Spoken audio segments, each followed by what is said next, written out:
আমি ডক্টর শফিকুল ইসলাম মাসুদের হাতে ন্যায়ের প্রতীক, ইনসাফের প্রতীক দাড়িপাল্লা তুলে দিয়ে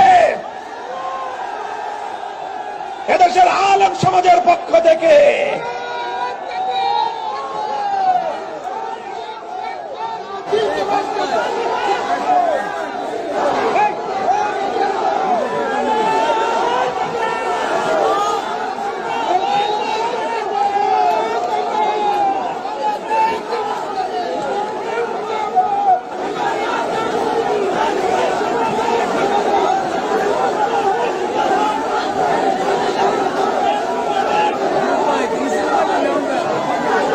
প্রিয় মামুনুল হক সাহেব, আপনার প্রতি শ্রদ্ধা জানিয়ে বলছি, 2021 সালে যখন আপনি গলা বাজিয়ে মোদি বিরোধী আন্দোলন ডাক দিয়েছেন, ওই সময় আপনার ডাকে কওমি ছাত্ররা সাড়া দিয়ে শত শত ছাত্র আহত হয়েছে, শহীদ হয়েছে। উচিত ছিল আপনি তাদের খোঁজ খবর নেবেন। এর বিপরীতে আপনি আরাম আয়েশের জন্য রিসোর্টের 501 নম্বর রুমে ধরা খেয়েছেন। আজও সেই বিষয়টা আমাদের সামনে আনক্লিয়ার।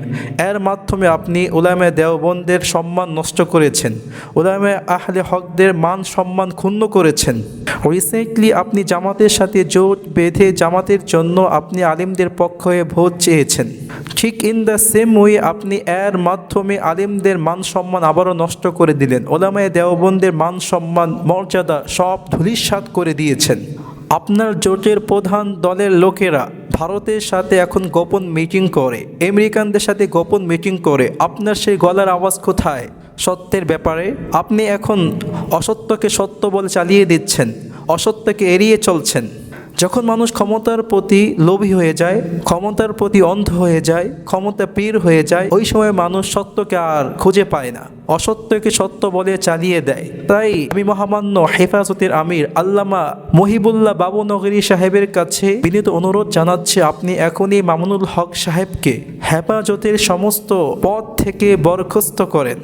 এবং পীর সাহেব চরমুনা হুজুরের কাছে আমি আকুল আবেদন জানাচ্ছি, আপনি এখনই মামুনুল হক সাহেবকে বয়কট করুন এবং আপনার মুরিদদেরকে এবং আপনার ছাত্রদেরকে মামুনুল হক সাহেবের ব্যাপারে সতর্ক করুন। ইনশাআল্লাহ এটা আমাদের সকলের জন্য কল্যাণ হবে।